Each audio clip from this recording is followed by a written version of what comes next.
If you sit in the back pew or the front pew, it's your voice we want to hear. The phone lines are open, so call 244-0077. Now, here's J. Michael McCoy. All right, good afternoon, 21 minutes after the hour of Back in Studio with Tom Coates and our special guest today, Steve Sheffler. We appreciate Congressman Stephen King being here and enjoyed that interview. If you'd like to hear the podcast of that interview, it is available at MacMcCoy, MacMcKoy.com, and hit archives and look under the view from a pew. All right, Tom Coates is here along with our special guest, Steve Sheffler, who is the president of the Iowa Faith and Freedom Coalition. Now, they've got an event that perhaps you should put on your calendar to go see. It's on a Saturday. We won't keep you out too late. See, I'm trying to convince myself, Tom. It's Saturday, September 19th at the Iowa State Fairgrounds in the Paul Knapp Building, and it begins at 4 p.m., and all the candidates have been invited. So it's going to be your opportunity to hear many of the candidates who are vying for your vote on the Republican side. Now, I guess I should ask, did you invite the Democrats too? We did do that, Mac, but maybe for obvious reasons, we haven't seen any confirm yet. I would think if I was one of the trailers on the Democratic side, I'd want to show up. Am I just nuts? Well, it would be a first. The crowd probably wouldn't be very receptive, I suppose. It would be a first, wouldn't it, Steve? That's true. Exactly. All right, so let's talk about, first of all, the most important thing is that Hillary has got to lose. The Democrats have got to lose. Exactly. I mean, the press, to some degree, I think, is spinning the narrative that she is somehow less liberal than Bernie Sanders, who we know is a socialist. But if you look at her record and the things that she's espoused for years, especially with the failed health care plan back when her husband was president, you can see that she is not a moderate Democrat. Then if you have seen the film called America, you will see in that film documentation that Hillary is every bit as to the far left as Barack Obama is, and so electing her would be like electing Barack Obama to a third term, and it's something our country absolutely cannot afford. Now, what do you think of this email scandal? Is this going to stick like Teflon or not? Well, first of all, let's put it this way. I remember as a young adult Richard Nixon, and compared to Richard Nixon looks like a saint. I think that she is a pathological liar. Like my father used to say when I was growing up, if he caught me on a white lie, he would say to me, "Son, if you repeat that lie often enough, you'll begin to believe it, and then your conscience will become seared." So I'm not here to cast judgment, but I think she's kind of in that category. She can say things with a straight face and probably can't discern the truth from fiction. So, electing her would be just a debacle, and I'm hoping that the investigators will get to the bottom of it, and if she's guilty, throw the book at her. Have you shared with him the theory that you have? I will share it now, Steve. Here's my theory I've been proposing for many weeks. Make sure you're talking into the mic. All right. And my theory is this, that for a number of reasons, Hillary Clinton will not be their nominee. Now, I think you're seeing more and more people talk that way in the last week since the criminal investigation by the FBI picked up on her emails. But what I've been proposing for many weeks now is that Hillary is probably not electable for a number of reasons, and as her poll numbers continue to decline, I think many Democrats, both powerful and some of the rank and file, are more and more uneasy about her being their presumptive nominee. Now, what I think is likely to happen is that old Joe Biden will be trotted out probably next month. He doesn't want to go the whole marathon, but he didn't want to wait too long. So about in the next month to 6 weeks, we see old Joe Biden trotted out, and we see somebody come and knock at Hillary's door and saying, "Mrs. Clinton, we've got a message, in essence, from Barack Obama." And the message is this: we've got more than enough to have multiple count indictments on you. We are looking at jail time. We are looking at public humiliation. Unless you step out of this race ASAP and you endorse our man, Joe Biden. And at that point, they've at least got half a chance to win. I think with Hillary Clinton and everything that's coming out, I think it is very unlikely that she gets the nomination. And I think she's going to be asked to withdraw as gracefully as possible, make these things go away. The Obama Justice Department then will just go ahead and do with them what they've done with Lois Lerner and other miscreants that have been involved with criminal actions. And at that point, it goes away. If it doesn't, I think they do come down on her. I think they force her out of the race. And then I think to cleanse the party, they bring out a guy like Joe Biden, who's a stumbler and a bumbler, but does not have the never-ending scandals that just revolve around them as it does around the Clintons. What's your thought to my supposition here? Well, Tom, you're a good friend, but I guess I kind of respectfully disagree a little bit. I think the Clintons have got a lot of money and a lot of power and a lot of lawyers, and they're kind of like a cat with 9 lives, and I've seen them survive things that I never suspected they could. Mm-hmm. So if I were a betting man today, I still think she's going to be the nominee. All right, let's bet a gentleman's dollar wager right now. That's fine. I'll do that. And remember what happened in 2008, Steve.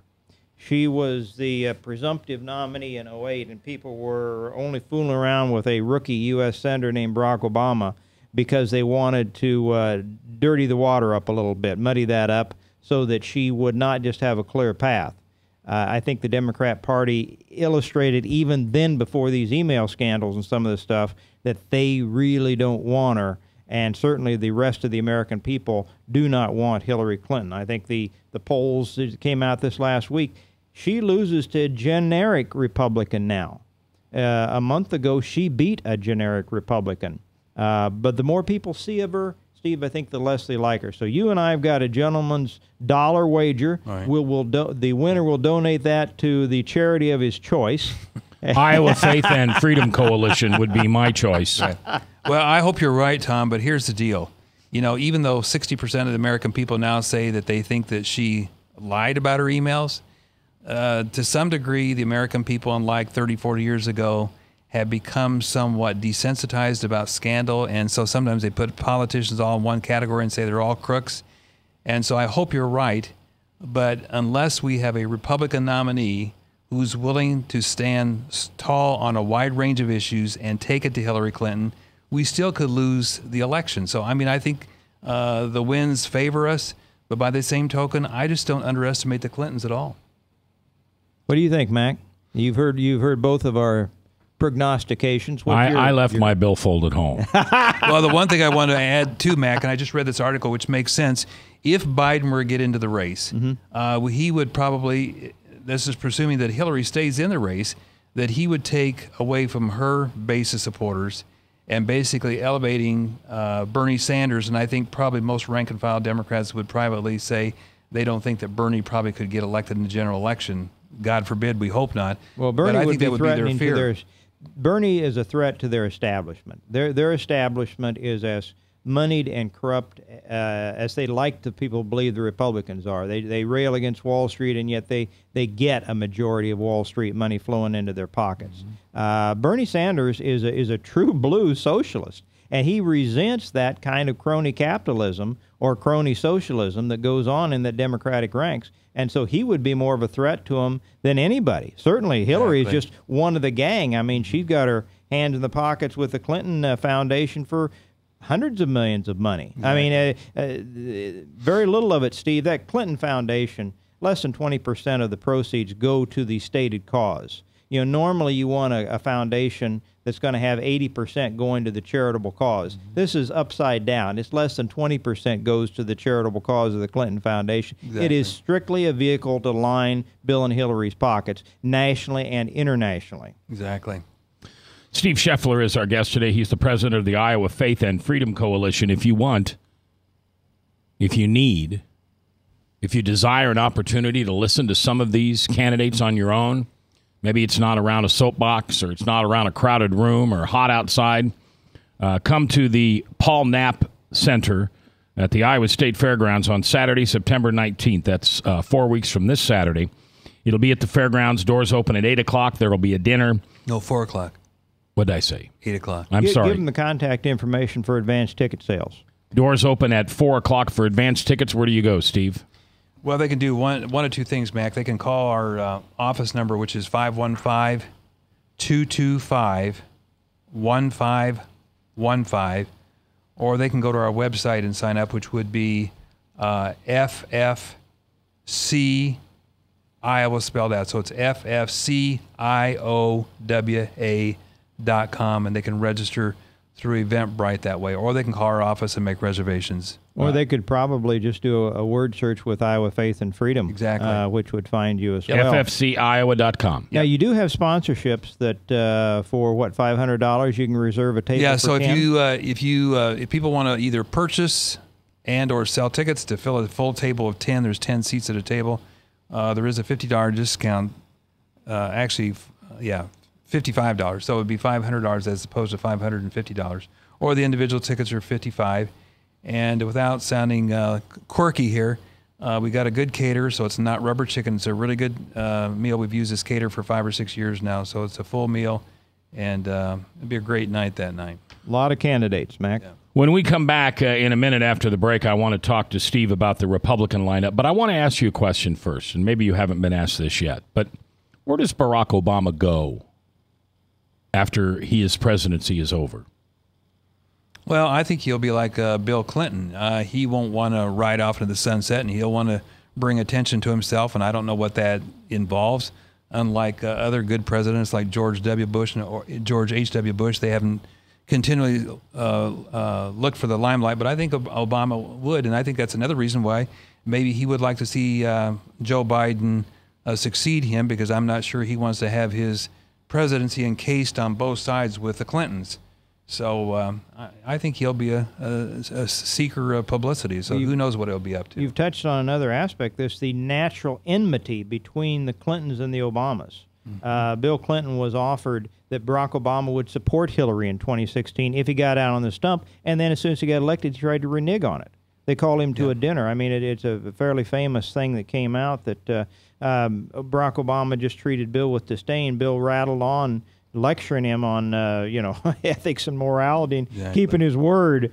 And so there is in fact, Michelle and Valerie Jarrett, who actually run, some people say, the White House, would have a glass of wine at night and make jokes and laugh about the Hildebeest when she was Secretary of State. That's what they called Hillary Clinton, Mac, the Hildebeest. What about if Barack Obama, and we'd have to have a Democratic president to precede him, to follow him? What if he became the president of the UN, General Council of the UN? That's really scary. Yeah, but doesn't that fit his mold, the new world order? He wants to be the leader of the world. I wouldn't be shocked at anything. Every time you think about it, the last shoe is dropped on the dumb things that Barack Obama's done. The next shoe drops, so I wouldn't be surprised at all. What's the next dumb thing he's going to do? I have no idea. These people, their mindset and their worldview is totally opposite of yours and mine, so I have no clue what they're up to. I wouldn't be surprised if he tries to close Guantanamo in some fashion before he leaves. Why? Well, he's normalizing unilaterally the relations with Cuba while they still imprison dissidents. They say America owes them millions of dollars. The Castros haven't changed a bit. And Guantanamo is something that they've always wanted. They resent that we have a marine establishment right there on their shores. And so I wouldn't be surprised if Obama finds a way to give it back. All right, when we come back, Steve Sheffler, president of the Iowa Faith and Freedom Coalition. Their big event is coming up Saturday, September 19th at the fairgrounds. Starts at 4 o'clock. Tickets available at ffciowa.com. When we come back, the Republicans. From the RE/MAX Real Estate Concept Studios, this is Webcast One Live. I'm Brian Leach, owner of Service Legends, and my position is Chief Talent Officer. I'm Nicholas Wonderscheid. I am Bernie Hobbs. And I'm the Service Manager. Marketing Director and Client Relations Manager. Everything that we do is about ensuring that we exceed your expectations. Our clients are important to us. 100% satisfaction. We're not just focused on heating and cooling. That's the easiest part of our job, actually, is fixing furnaces and air conditioners. Everyone that we come in touch with, we want to improve lives. Bottom line is, we've got our installation guarantees, 25% energy savings guarantee, comfort guarantee, temperature selection guarantee, property protection guarantee. 100% satisfaction guaranteed, fixed raters free. All of those guarantees are backed up with a 100% money-back guarantee to hold ourselves accountable to making sure that you get what you're after. Just fixing the problem today. If they have another problem 5 days down the road, it's still fixed right or it's free. We use what's called straightforward pricing. Our technicians are going to give you an exact to-the-penny price on what it's going to take before they move forward with any repair. That way you know what to expect. It's the same price every day. No surprises.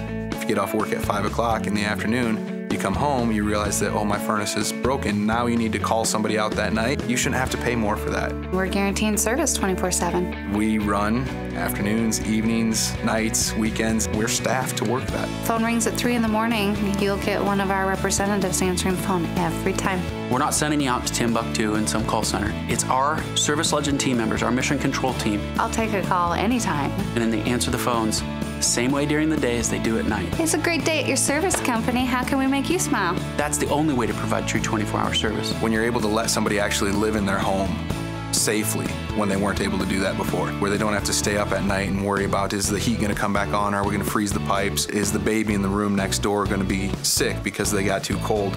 When you're able to help somebody overcome challenges like that, that's impacting a life. That makes a difference. I get goosebumps thinking about it. I love the team. I love the people that I work with. We have fun, but we work hard. I call them my ambassadors of legendary service. If you could just envision what that is, that's who we're sending to your home. They literally will call in, pick up the phone and call and say, hey, I want to talk to your manager. And I get on the phone, they're like, that technician that was at my house was the greatest technician ever. That's cool to me. We want to brighten people's days. Every person that we have going into the house has gone through an extensive background check. Drug testing, we have a very thorough interview process that 1 out of 140 people make it through. If we promise you something, that's what you're going to get, no matter what. We're here when you need us to protect the safety and comfort of your family. If you're not happy, we're gonna make it right. If we're willing to put 100% money back guarantee on what we do, what type of work do you think we do? Give us a call. We're there for you 24/7, 365 days a year. Enough said.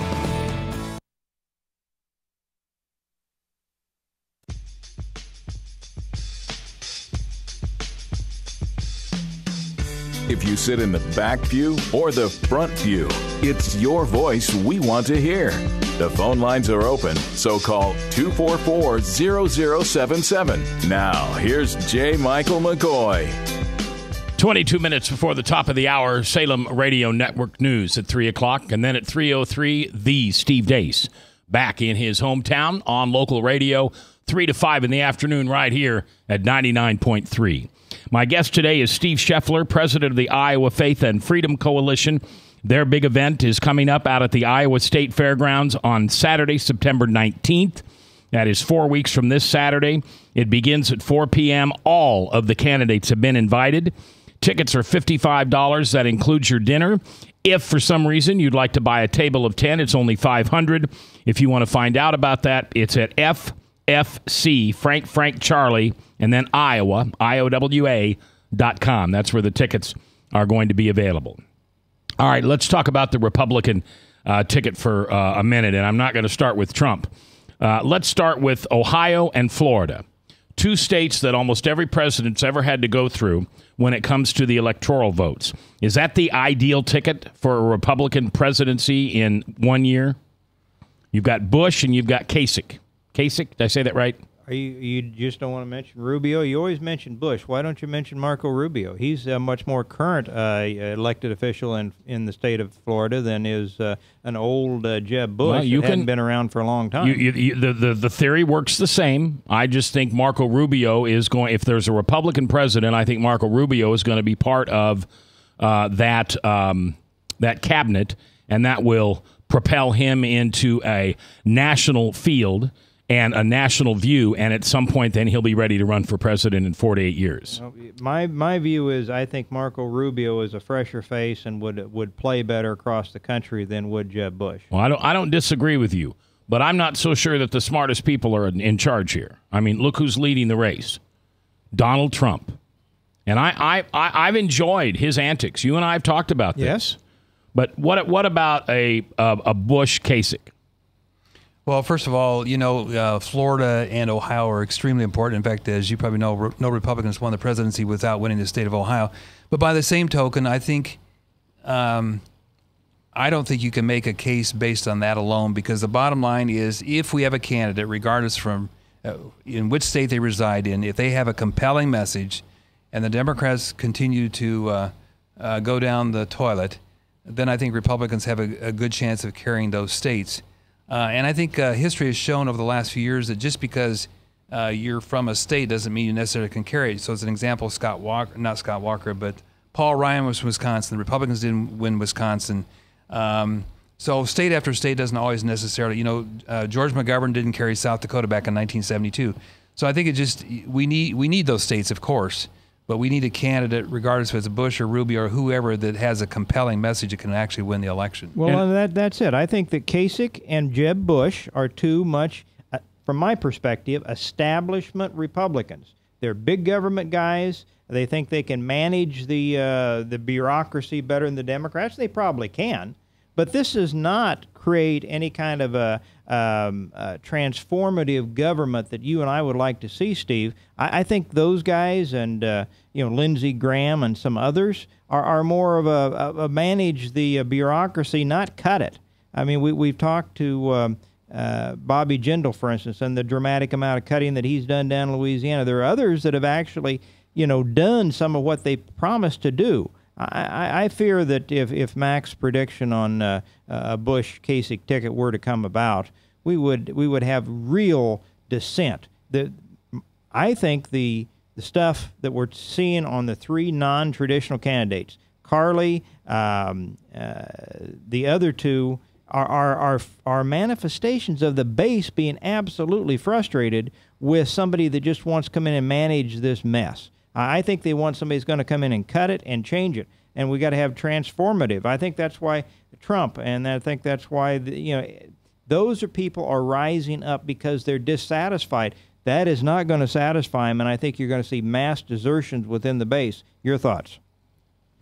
Well, first of all, I think we've got a good field of 17 candidates, and just to put it in perspective, even though I think we need to hold candidates' feet to the fire on issues and make sure that they're going to do what they say they're going to do once they're elected, here's the bottom line. Any and all of these 17 candidates, even a person's 17th choice, would be 1,000% better than Hillary Clinton. And elections are about making a choice between one candidate or the other. And as Phyllis Schlafly has reminded me over the years, and anybody that knows Phyllis Schlafly knows that she's as far to the right as you possibly can get, that if you're looking for a perfect candidate, Jesus Christ's name is not going to be on the ballot anytime soon. So are there candidates that I may prefer privately more than others? Oh, you bet. But by the same token, any of these candidates would be good, and I'm hoping that we don't have part of our base that demonizes a candidate so badly that if perchance that person's a nominee, that those people are going to say, I'm going to take my marbles and go home, because that's a sure victory for whoever the Democrats nominate. So I understand what you're saying, Tom, in terms of people are looking at these three, and I think you're talking about Trump, you're talking about Carly, and you're talking about Ben Carson, is because people, by and large, a big share of the base is totally disgusted with the Boehner/McConnell go along, get along, not having the guts to bring issues to a vote, where even if Barack Obama vetoes them, so be it. At least they've shown that they stand on principle. So I totally understand and I get that. And so hopefully that's a message to the powers that be or candidates that they need to talk specifically about solutions and not just play the go along, get along game.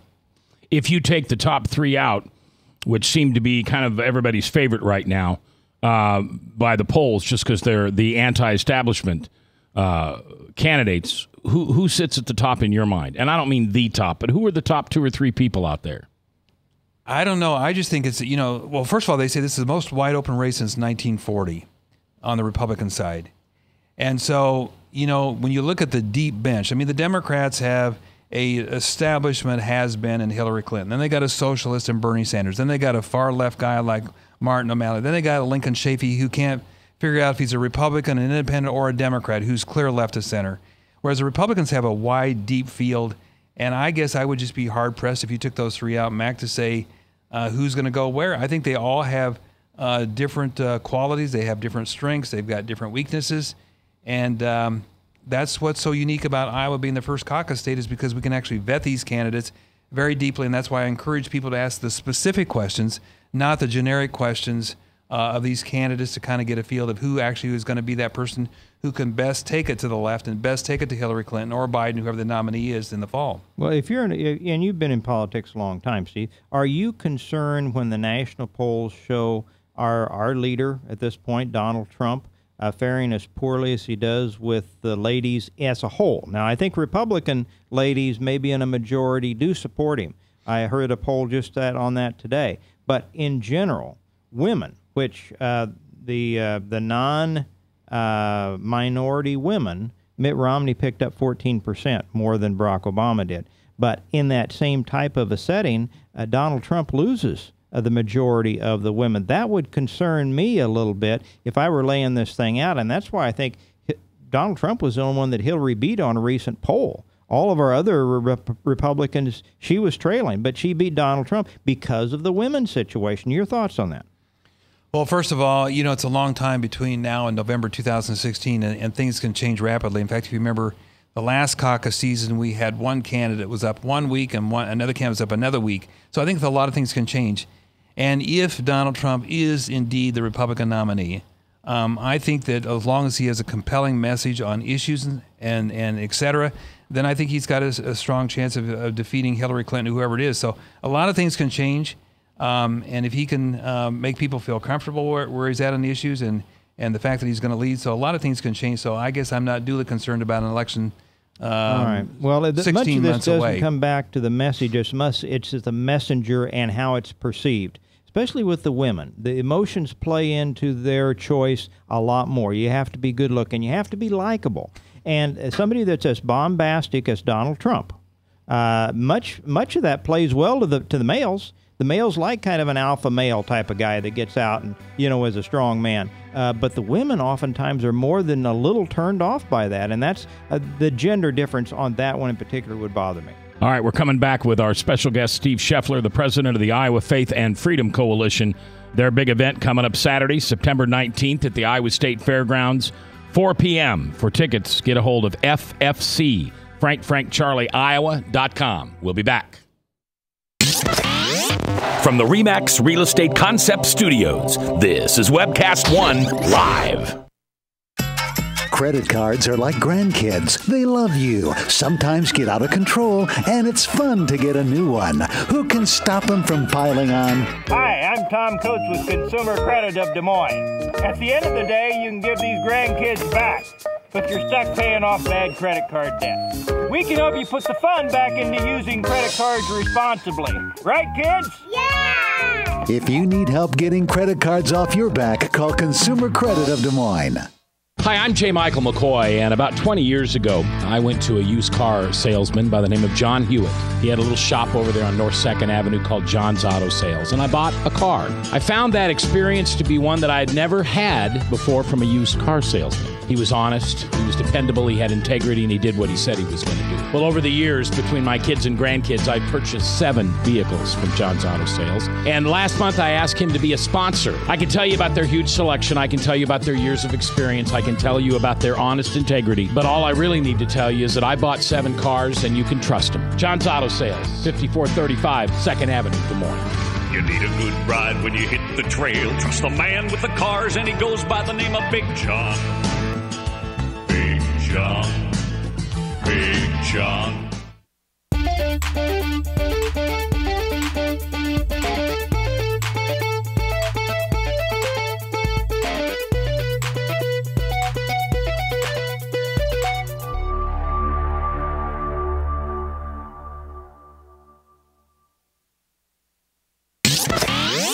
From the RE/MAX Real Estate Concept Studios, this is Webcast One Live.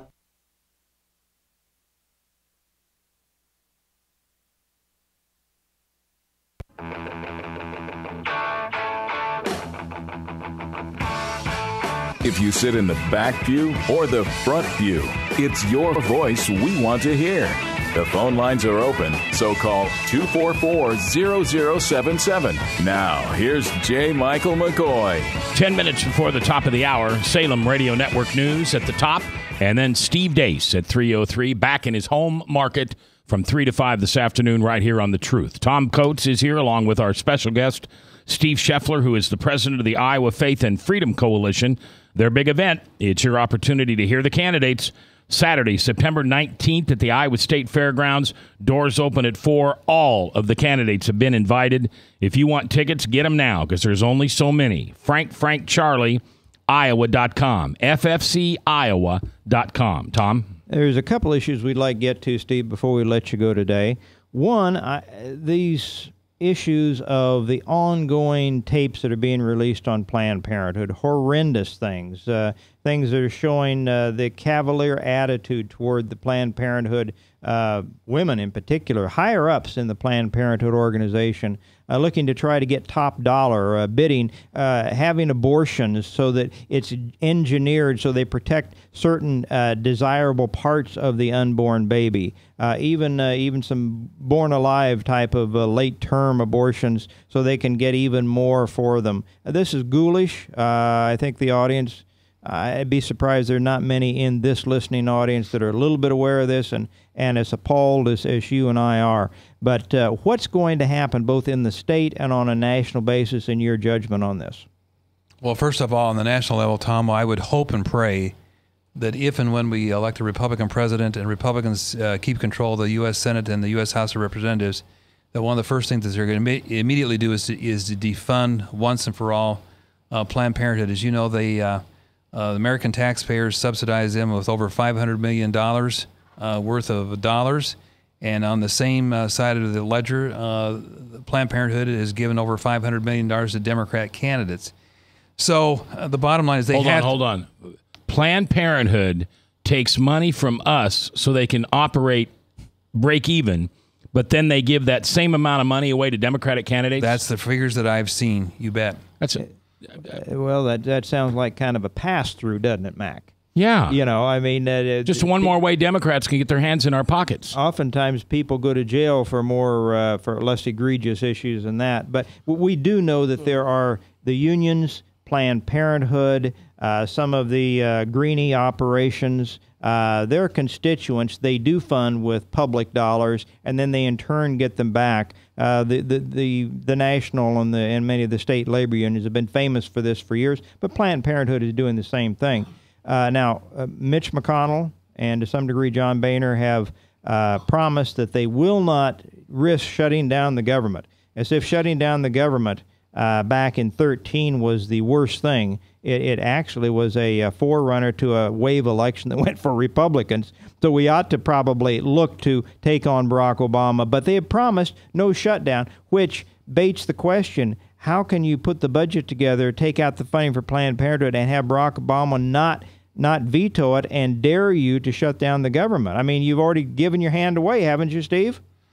Exactly, and I don't know what the answer is, Tom, because I'm not a legislative expert. But the bottom line is, Republicans don't run with this. It's a sorry chapter in our history. And of course, I'm going to go backward a little bit, and I'm probably digressing where you want me to go. But the bottom line is, if pastors in this country, basically, they were outraged about this and talked about it from the pulpit about what a disgrace and what a scourge it is on our nation, then maybe our politicians have a little bit more guts. But when the church, by and large, has been silent on this issue, then we wonder why politicians don't have the will to do what they should do. That's part of the problem, is when good people do nothing, we've got this big problem here. Oh, I agree with you. What about state level? Branstad finally starting to move on an investigation? Yeah, of course, I heard him at the rally on Saturday, and I think I read something in the paper today about the investigation of Planned Parenthood, and I applaud him for that. But I would hope we would defund them. And, of course, one of our presidential candidates, I can't remember which one, just in the last few days has talked about actually prosecuting these people if they're found to be guilty of what we've seen out there on these videos. Yeah. In fact, typically the Des Moines Register keeps saying there was 1,000 people at the rally. I've talked to people that were there. It was closer to 2,000. It's typical. Whenever you've had a big event, Steve, and the Register's reported on it, normally they get your population by tremendous amounts. Ed Fallon holds the rally with a dozen green nuts, and they say that there's hundreds of people there. You know, so you can count on the Des Moines Register doing some creative mathematics. You bet. Steve Sheffler is our guest today, president of the Iowa Faith and Freedom Coalition. Their big event coming up 4 weeks, Saturday, September 19th at the Iowa State Fairgrounds. Doors open at 4. All the candidates have been invited. If you want tickets, it's ffciowa.com. Frank Charlie, Iowa.com. Go ahead, Mac. There's one other issue. Go ahead. You take it. Well, the other issue that Mac and I would both like to have you discuss, Steve, is the issue of immigration. We have I think that's part of Donald Trump's appeal. He's spoken out forthrightly, and he's gotten immigration to the top of the list as far as discussed topics. We've seen subsequently some really outrageous things, some of these sanctuary cities that have released. It's just the other day, another illegal had just been released in a sanctuary city, go out and murder good Americans. Your thoughts on the whole immigration issue? It's not new, but it's been brought back up to the forefront. Well, unfortunately, we don't have a lot of good Republican leaders like Congressman King who have talked about this issue in great detail, talking about the risks that are involved in bringing people across our borders that we don't know who they are, where they're from, what their intentions are. Then I know when I was in Arizona at a Republican National Committee meeting about a year ago, we heard from Sheriff Joe, can't think of his last name. Yeah, we had him on the show years ago, didn't we, Mac? Yep. But talking about what a really threat it is, and of course, we're bringing in records and numbers of people already that are legal immigrants, and I think that we certainly want to have open borders to people that want to come here for the right reasons and to become part of our society. But at some point in time, we're going to have to shut this down, or we're just going to lose control of our society, and we will no longer be a nation of laws. So I hope all these candidates are going to have the guts to tackle this. And to his credit, people like Donald Trump and Rick Perry and some others have talked about that, and hopefully the others will follow that lead too. Steve, we have 60 seconds. What's going to trump up Trump? What's going to cause him to fail and not get the nomination? I wouldn't bet on the fact that he won't be the nominee. In politics, anything is possible. And he's basically, there's several occasions where I think maybe people thought he was going to basically bomb, but that's not been the case yet. Do the Democrats want him as their opposition? I do not know. But I think that, Trump is an asset to the Republican field in the respect that he's making the Republican powers that be a little bit nervous, and that maybe that will admonish them to address the issues more. And so who knows who will be the nominee? I mean, I'm not going to sit here and say I don't think he's going to be the nominee. It very possibly could be. Yeah, Brad on Facebook says he'll cut his own throat. He will say something that eventually will stick. And the American people, all of them, will say, nope, had enough. Steve, thanks for being here. President of the Iowa Faith and Freedom Coalition. Tom, thank you for being here. And to you at home, until I see you tomorrow, remember, forgive somebody tonight. Because as you forgive, you shall be forgiven. I'll see you at church.